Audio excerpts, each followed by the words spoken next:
वीर नाम जपते जपते बीते एक एक पल, जिनवाणी पत चल ओ भैया जिनवाणी पत चल। हो आ हो आ आ हो आ आ भैया हो। चांदी की जगमग तोहे भर माए, जाने है तू सब फिर भी अनजाना है। मुक्ति पथ चलते मुनि जी करें गौर, यही पथ साचा फिर भटके जाऊं और ओ भैया भटके जाऊं और हुआ तुम रे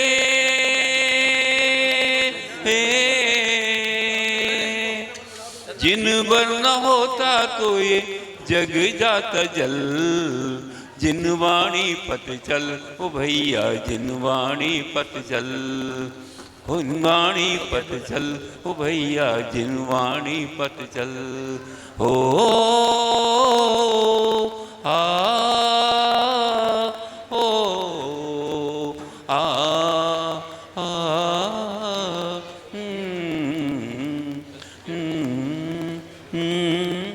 बोलो आचार्य ब्रह्म सागर महाराज की जय। मुनि नमो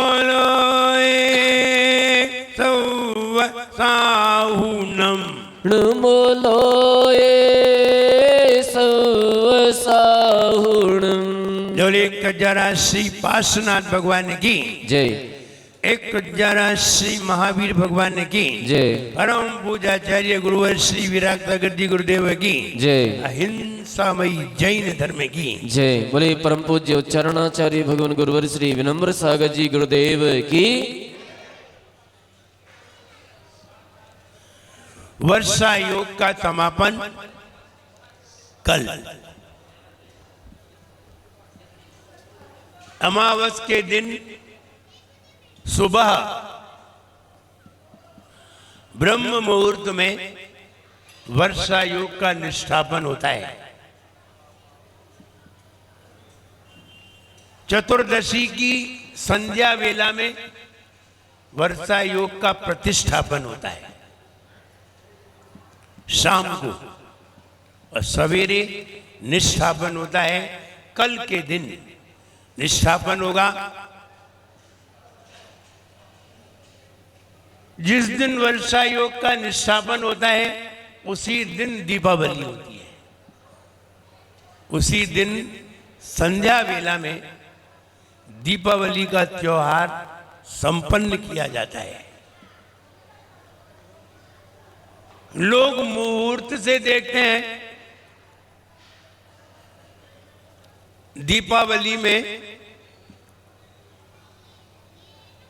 हम सभी भगवान का निर्वाण लाडू देखते हैं।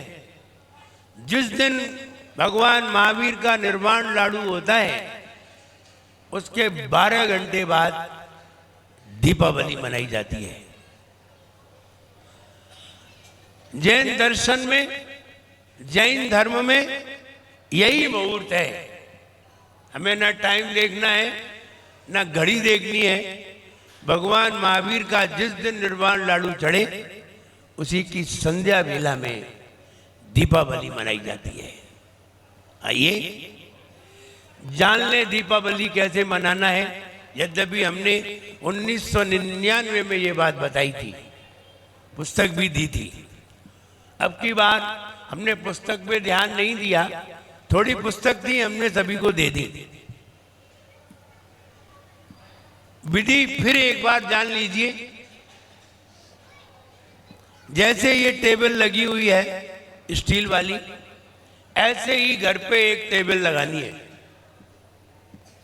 आपका मुख या तो पूर्व की तरफ होना चाहिए या उत्तर की तरफ होना चाहिए। इसका मतलब है उधर की साइड पर टेबल लगेगी, न कि इधर की साइड पर।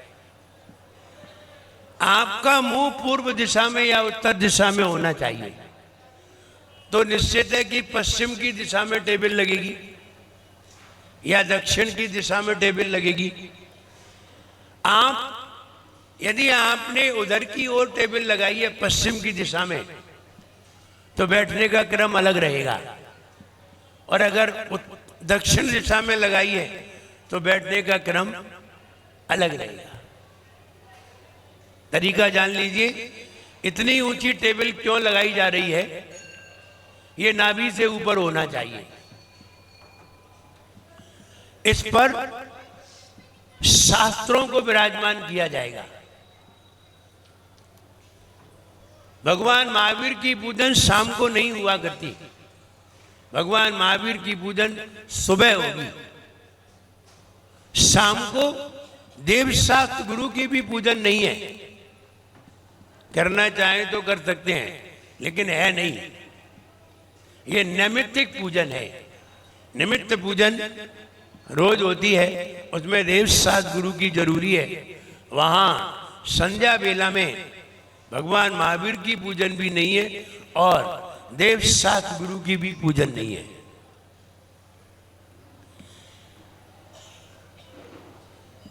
ये टेबल लगाई गई है, ये नाभि से ऊपर है, इसलिए हमने ये कहा कि 4 फीट ऊपर, नाभि से ऊपर शास्त्रों को विराजमान करिए।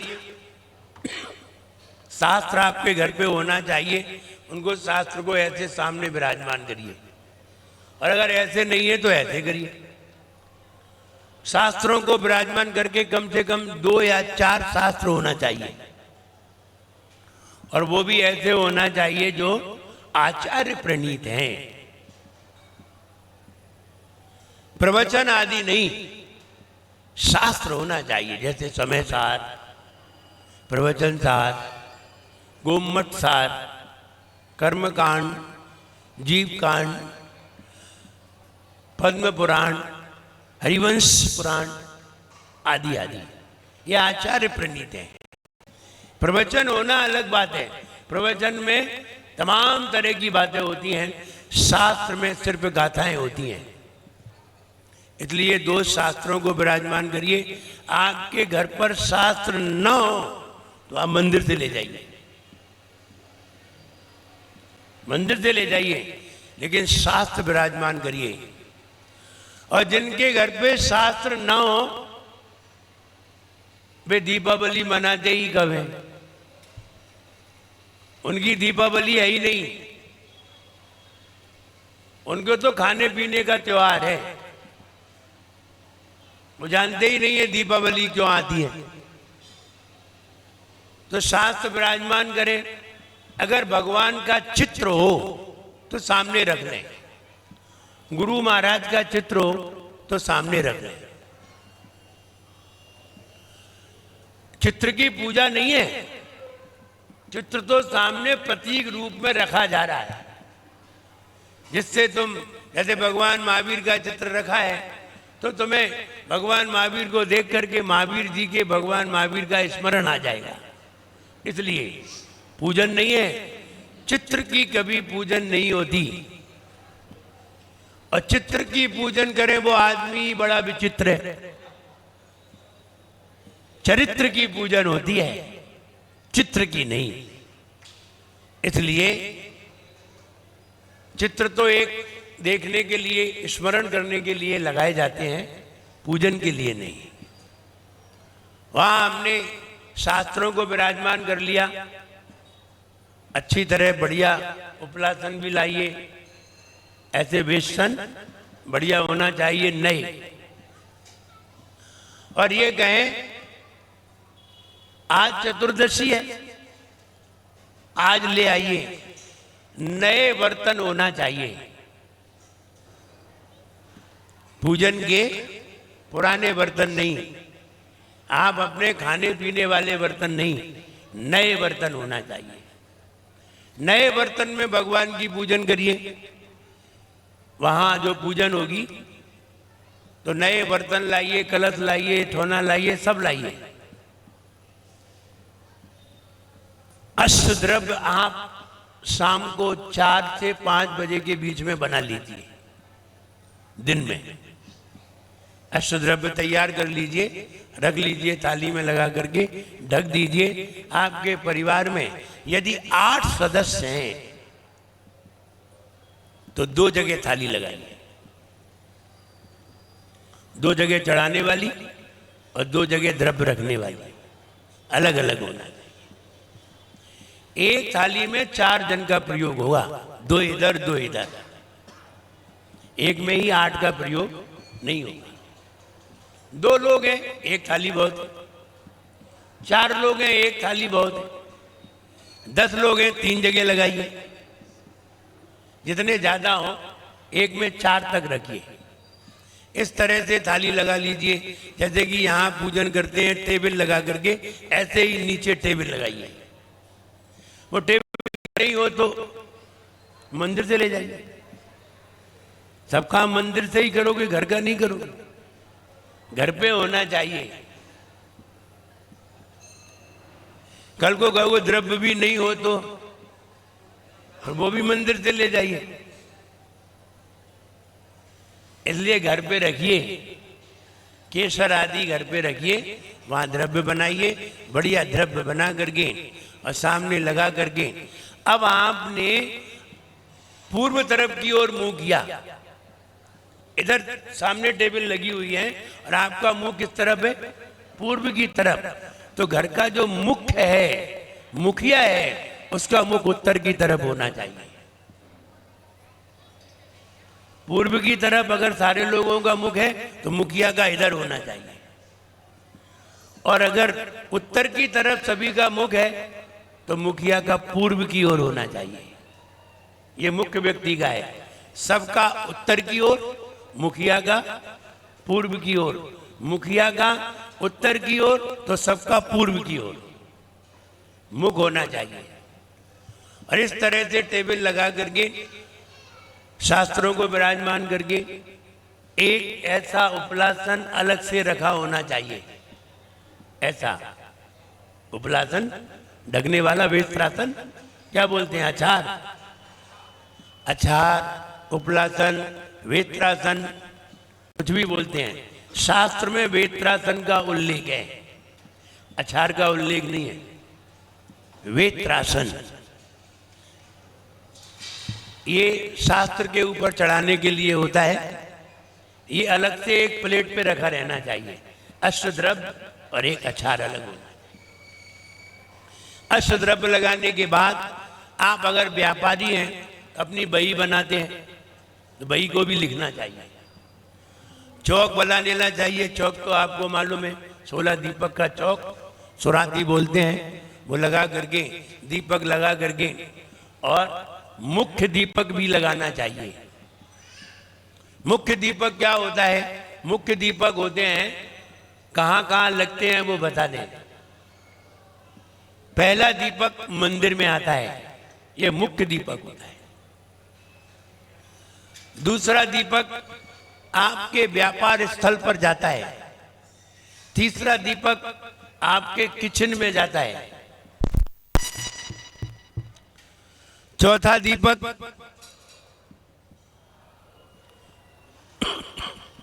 जहां आप पूजन करते हैं वहीं रहता है। पांचवा दीपक घर के मुख्य स्थान पर रखा जाता है। इस तरह ये मुख्य दीपक होते हैं। सामान्य दीपक होते हैं, वे सब जगह लगाए जाते हैं। घर के बाहर, द्वार पर, ऊपर छत पर, सब जगह लगाते हैं। हाँ, कलश की स्थापना पहले आपने शास्त्र को विराजमान कर लिया, उसके आगे ये शास्त्र है। अब उसी टेबल पर नहीं करेंगे, शास्त्र को थोड़ा सा ऊंचा रखेंगे, पाटे से थोड़ा सा ऊंचा टेबल से, और टेबल पर कलश विराजमान करेंगे। मंगल कलश जो आपको भक्तामर कलश में मिला है, अथवा और भी कलश हैं आपके पास। अगर पुराने कलश हैं तो उन्हें नवीन करिए। पुरानी द्रव्य को उसमें से हटाइए और नवीन द्रव्य, लौंग आदि जो भी द्रव्य डालते हैं, मंत्र उच्चारण करके द्रव्य को डाल करके कलश पर 3 धागे, 3 अंटे लगा करके धागे बांधिए, कलावा बांधिए और उसे शुद्ध करिए। शुद्ध करके तब विराजमान करिए। हमें करना नहीं आता है, किसी पंडित को बुलाइए या खुद सीखिए, किसी को बुलाइए या खुद सीखिए। और अगर कलश तुम्हें भक्तामर का कलश मिल गया है तो कुछ शुद्धि करने की जरूरत ही नहीं है, वो पहले से ही शुद्ध है। तो इस तरह से कलश को स्थापन करिए।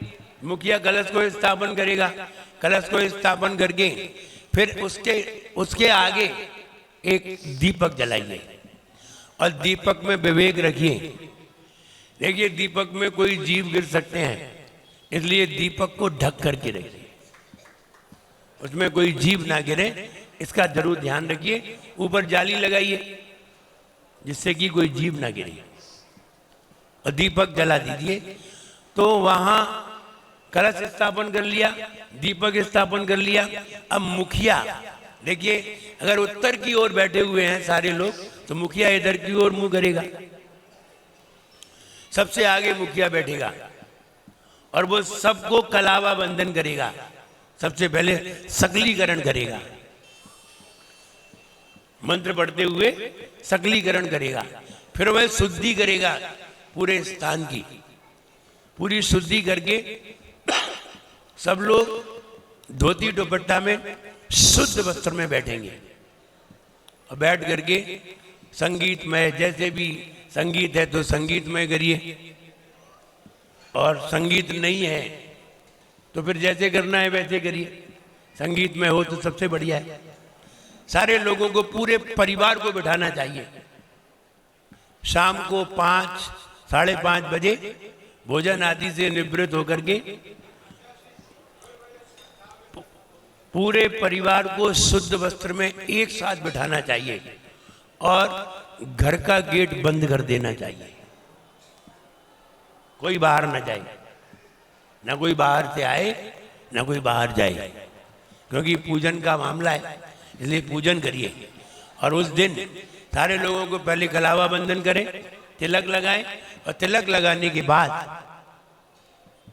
सारी सामग्री सेट करने के बाद फिर विनय पाठ, मंगलाष्टक प्रारंभ करना चाहिए।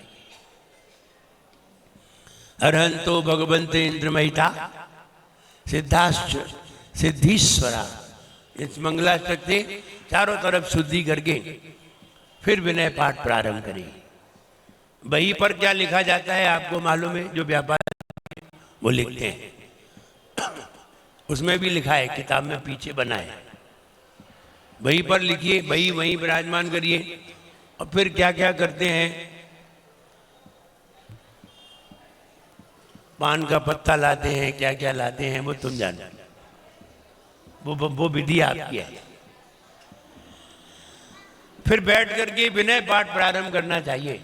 बड़ी भक्ति भाव से सारे लोग विनय पाठ प्रारंभ करें और विनय पाठ से फिर प्रारंभ करते करते स्वस्ति मंगल विधान तक जाना चाहिए। परम ऋषि उपासना, स्वस्ति मंगल विधान, परम ऋषि उपासना, इसको पढ़ने के बाद देव सात गुरु की स्थापना करके अर्घ चढ़ाना चाहिए। अर्घ दे करके भगवान महावीर का अर्घ चढ़ाना चाहिए और तीर्थंकरों का अर्घ चढ़ाइए। उसके बाद गौतम गणधर की पूजन करिए। जिनवाणी में गौतम गणधर की पूजन नहीं है, मिल जाएगी, होना चाहिए। तो गौतम गणधर की पूजन करिए। गौतम गणधर की पूजन करने के बाद सरस्वती पूजन करिए। सरस्वती माने जिनवाणी, जिनवाणी की पूजन करिए। और जिनवाणी की पूजन करने पर जब मोक्ष फल प्राप्त आएगा, उसके पहले अष्टकर्म दैनाय धूपम निर्वामीति स्वाहा, इसके बाद वो वेत्रासन चढ़ाया जाएगा जिनवाणी के लिए। जो आप प्लेट में अलग रखे होंगे उसमें अर्घ आएगा। उस अर्घ को पढ़ना चाहिए। अब मुझे याद नहीं है, नहीं तो हम यहाँ पढ़ के बता देते। हाँ, नयनन सुखकारी मृदु गुणधारी उज्जवल भारी लावत हो, ऐसा है। नयनन सुखकारी मृदु गुण भारी, यानी बिल्कुल मृदु होता है, कोमल कपड़ा। ऐसे ही नहीं लाना जैसे तुम चाहे कोई जल्दी आते हो, बढ़िया। नयनन सुखकारी, देखो तो आनंद आए, और सॉफ्ट हो, उज्जवल साफ हो, ऐसा वस्त्र वेत्रासन जब चढ़ाते हैं तो जिनवाणी के लिए अर्पित करते हैं। अब आपने थाली में पूजन किए, और पूजन करने के बाद, सरस्वती पूजन के बाद महाअर्घ चढ़ाते हैं। महाअर्घ चढ़ाने के बाद आरती करते हैं। खड़े होकर के सारे लोग जिनवाणी की आरती करते हैं, और आरती करने के बाद बड़े लोग जो हुआ करते हैं, मुखिया लोग हुआ करते हैं, बच्चे, बहुए, नाती आदि छोटे छोटे हैं, वे सब अपने बुजुर्गों के, बड़ों के पैर छुआ करते हैं। उसके बाद सबसे पहले मंदिर में दीपक लेकर के आते हैं। सबसे पहला दीपक मंदिर के लिए आता है। परिवार सहित मंदिर आते हैं और मंदिर में आकर के आरती करते हैं। उसके बाद घर के कार्यक्रम करते हैं। अब घर में दीपक आदि चारों तरफ रखते हैं, ये उसके बाद करते हैं पहले मंदिर। और जो आपने थाली में द्रव्य चढ़ाई थी, वो थाली में सारी द्रव्य चढ़ा करके ढक देते हैं, और सवेरे थाली सहित मंदिर में ला करके रख देते हैं। तो वो थाली से मंदिर में पूजन होती है, और द्रव्य माली के पास होती है। ऐसा नहीं है थाली से द्रव्य अकेली लाओ, थाली सहित वो थाली मंदिर में ही अर्पित कर देते हैं। सारे लोग अपने अपने घर में पूजन करेंगे, और एक एक जोड़ी थाली लेकर के मंदिर में रख देंगे, जो आप रोज पूजन करेंगे। ये विधि है। ऐसे ही दीपावली मनानी चाहिए, और ऐसा ही करना चाहिए हर साल। ऐसा नहीं है एक साल कर लिया अगले साल नहीं करेंगे, हर साल। इसलिए धनतेरस के दिन हम ये कहते हैं, आपको बर्तन लेने जाना है पूजन के, खाने पीने के नहीं, पूजन के लिए लाना है। पूजन के लिए लाओ, ला करके सवेरे मंदिर में वो रख देना चाहिए। इस तरह वो दीपावली पूजन की जाती है। और ये पूजन हम आपको इसलिए बता रहे हैं कि हमने अपने घर पर ऐसे ही पूजन किया है, अपने पिताजी से ऐसा ही सीखा है, और ऐसी ही परंपरा शुरू से चली आ रही है। और ऐसी ही परंपरा जिनवाणी में लिखी हुई है। जब आप बहुत प्राचीन जिनवाणी पढ़ेंगे, जो 1960 की प्रिंटेड है, उन जिनवाणियों में मिलेगी।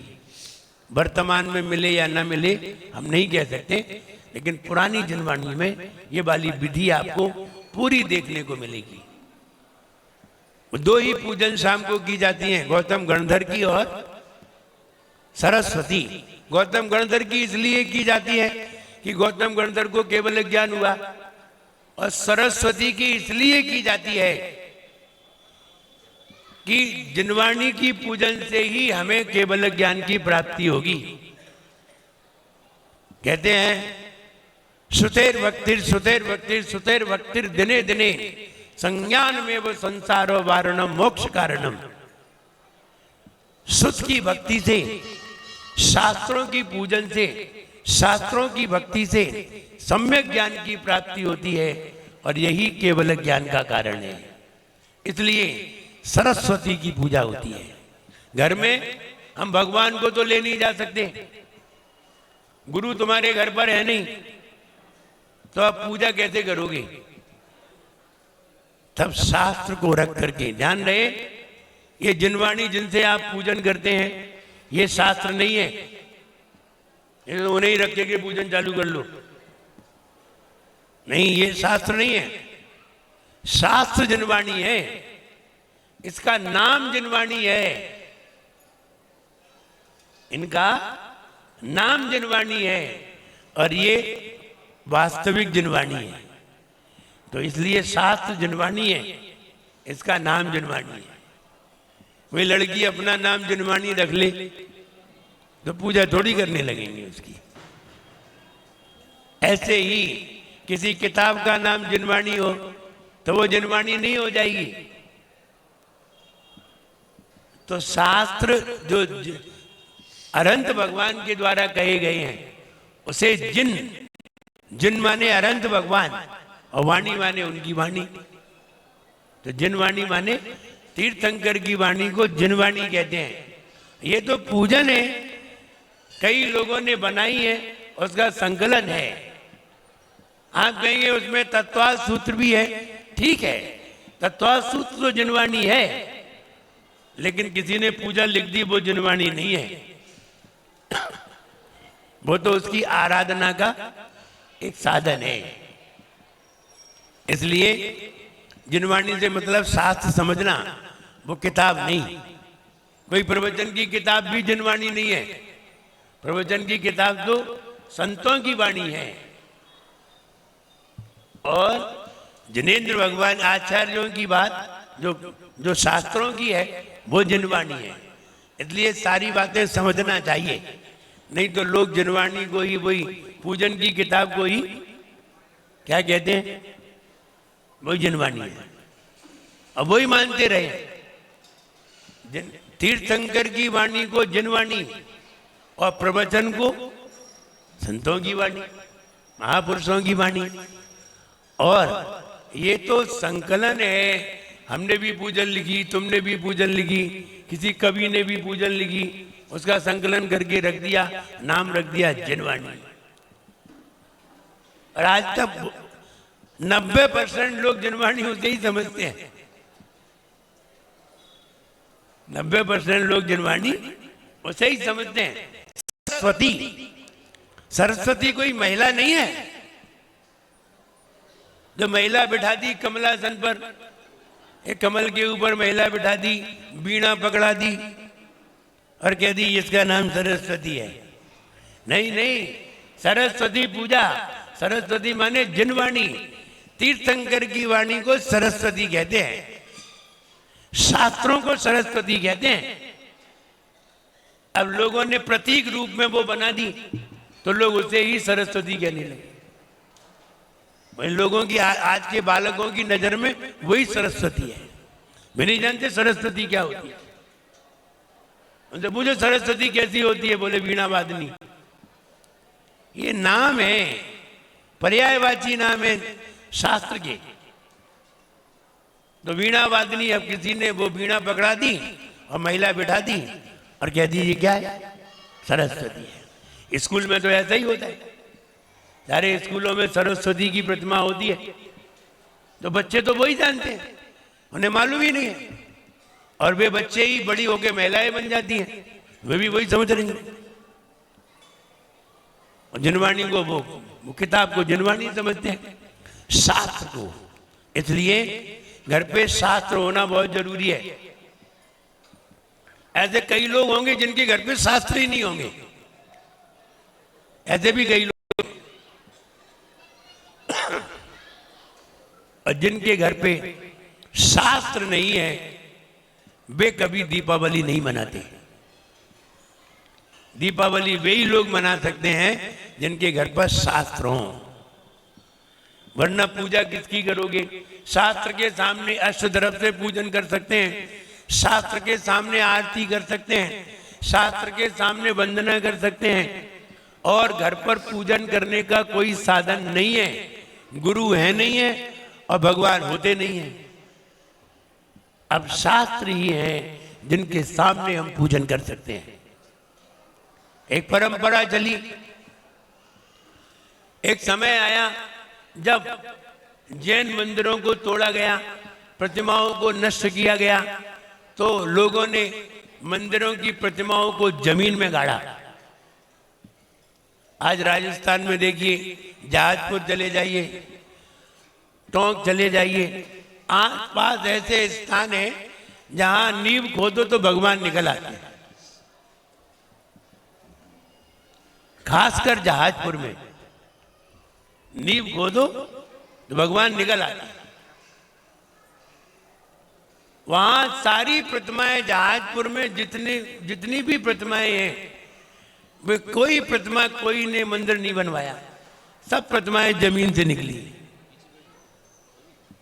सब प्रतिमाएं कहीं उनकी मकान में निकल आई, कहीं उनके मकान में निकल आई, एक बार मेरे सामने ही निकल आई। तो वहां तो गड्ढा भी खोदो तो भगवान निकल आते हैं।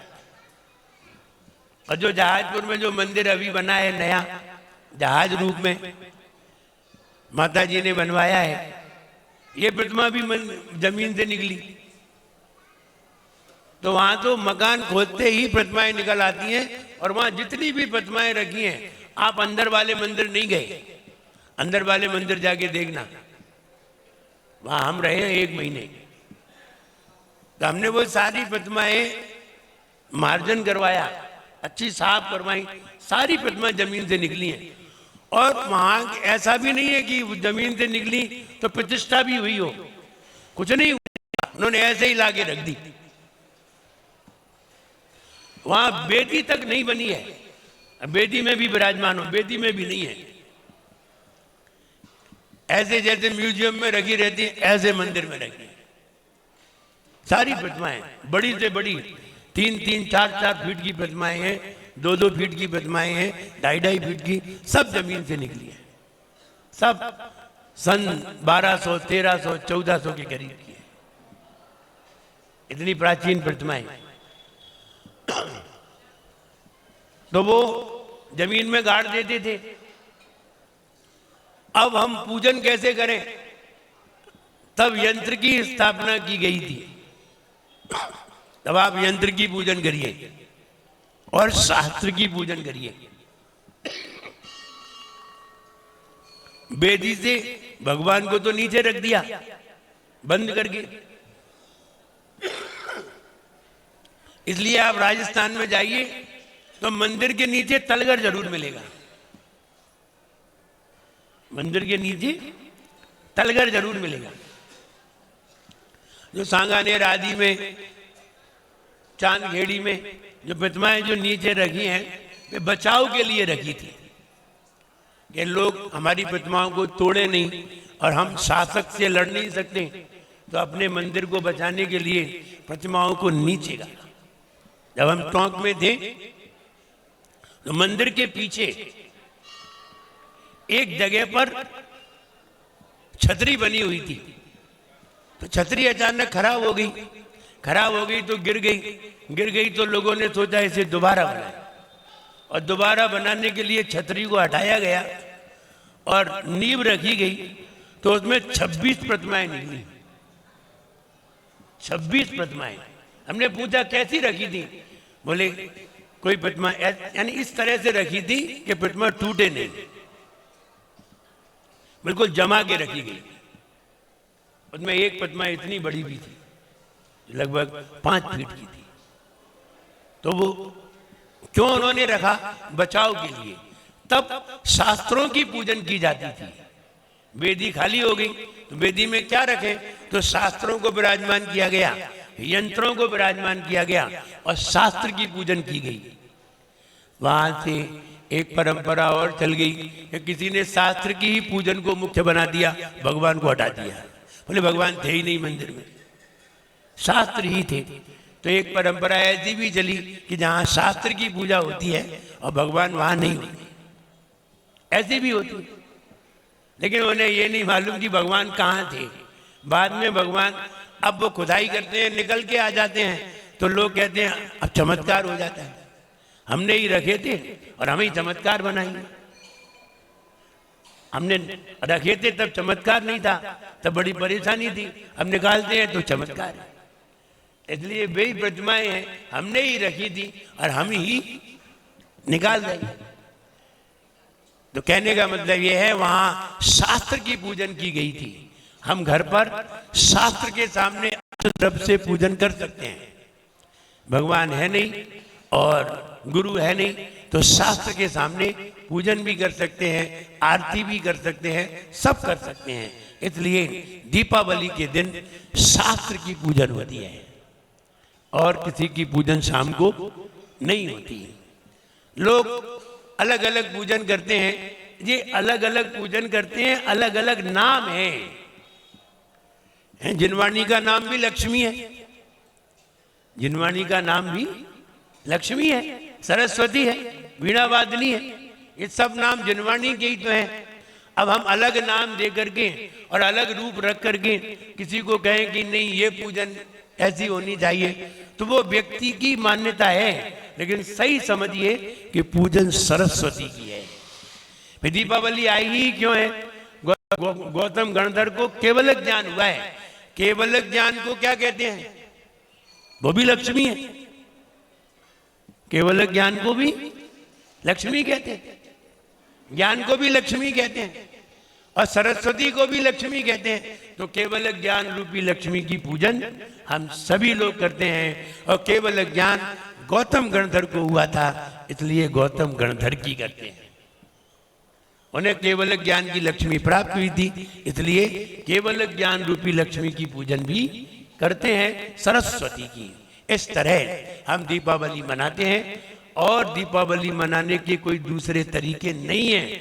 जैन दर्शन में सही सम्यक तरीका यही है, इसलिए ऐसे ही हमें दीपावली मनाना चाहिए और ऐसे ही दीपावली मना करके सम्यक ज्ञान प्राप्त करने की भावना करनी चाहिए। दीपावली पर सम्यक ज्ञान प्राप्त करने की भावना की जाती है, वही करना चाहिए। लोग अपने अपने तरीके से मनाते हैं, कोई खाने पीने के तरीके से, कोई कपड़े पहनने के तरीके से, कोई अपने अपने तरीके से मनाते हैं। ये उनकी अज्ञानता है। सही तरीका यही है जो आपको हमने बताया है, ऐसे ही करना चाहिए। पुस्तक की बात है, पहले पुस्तक हमने सबको दी थी और होगी, सबके पास घर पे होगी, ऐसा नहीं है नहीं होगी, सबके पास घर पे पुस्तक होगी। इसलिए हमने नई पुस्तक नहीं बनवाई और यहाँ थोड़ी सी पुस्तक पुरानी पड़ी थी लास्ट ईयर की, इसलिए यहाँ कुछ दे दी, तो नई भी हो गई पुरानी भी हो गई, लेकिन पूजन तो वही है। सरस्वती की पूजन और गौतम गणधर की पूजन तो वही है।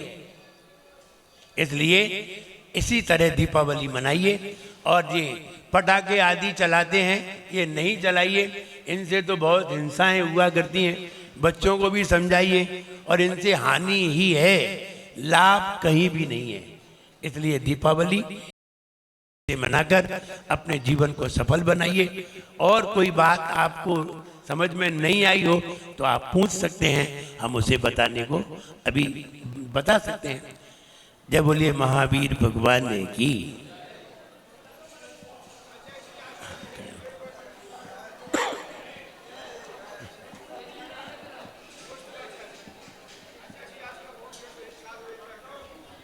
देखिए, मुहूर्त की बात करेंगे तो आज लगभग 2-2:30 बजे बाद अमावस चालू होगी आज,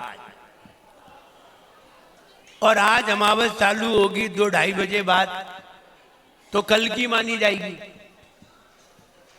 और अमावस दीपावली होती है, कल की मानी जाएगी, क्योंकि आज सवेरे अगर होती, सवेरे अगर अमावस लग जाती तो आज की अमावस मानी जाती, लेकिन दोपहर के बाद की है, इसलिए आज 14 मानी जाएगी। अब कल दोपहर तक अमावस है, शाम को 2 जा जाएगी, एकम आ जाएगी, लेकिन लाडू कल ही चढ़ाया जाएगा।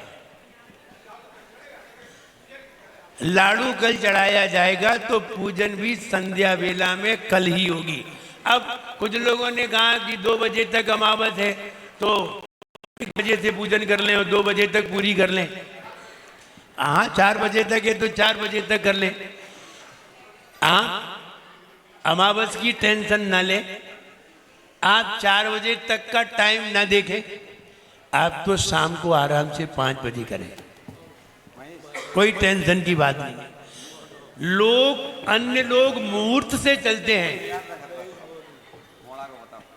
अपन लोगों को लाडू से 12 घंटे बाद आराम से पूजन करो। इसके चक्कर में ना पड़ो कि 2 बजे खत्म हो गई, 4 बजे खत्म हो गई, और कर भी लोगे तो कर लो। अमावस को ही करना है तो अमावस को कर लो, और अमावस के बाद भी करना है तो भी अमावस तो पूरे दिन ही रहेगी, एकम तो दूसरे ही दिन आएगी, उस दिन मानी नहीं जाएगी। जैसे कि आज भले ही अमावस 2 बजे से चालू हुई है, लेकिन मानी नहीं जाएगी, मानी 14 से ही जाएगी। इसलिए आप अमावस शाम को ही मानिए, आराम से करिए, और समय का ध्यान मत रखिए, आप तो भगवान की आराधना करिए।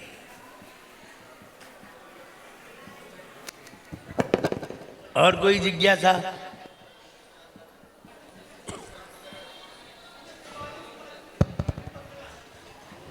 पूजन के बाद ही दीपक जलाएं। हाँ, पूजन के बाद ही सारे दीपक जलाएं। अगर पहले जला देंगे तो बुझ जाएंगे, फिर जलाने पड़ेंगे। पूजन के समय मुख्य दीपक जलाएं।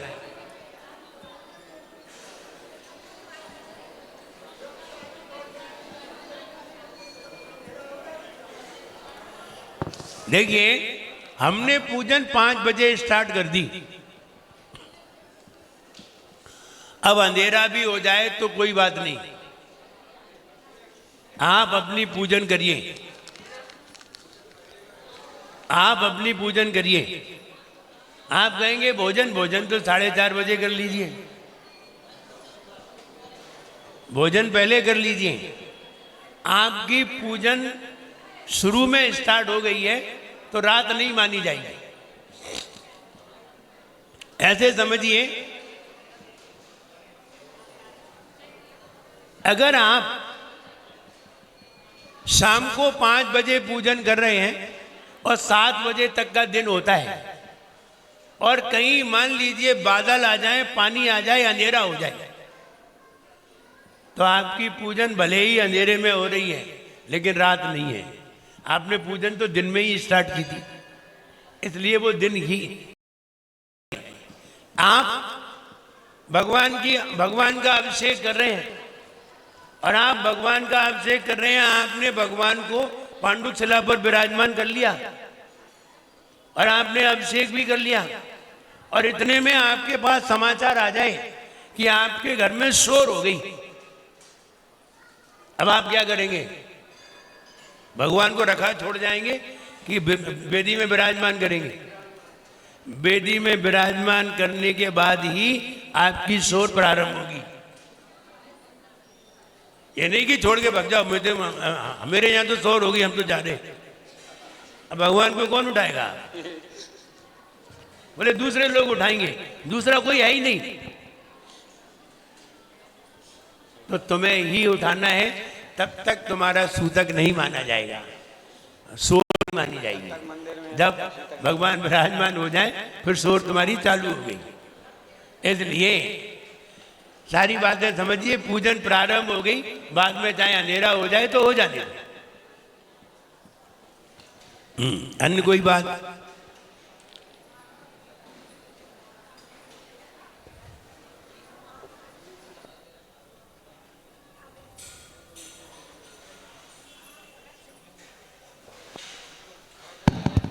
सम्मानी हमारे शहर के श्रेष्ठी जरावटा परिवार के श्रीमान शिखर चंद जी, श्रीमती कलीबाई, सम्मान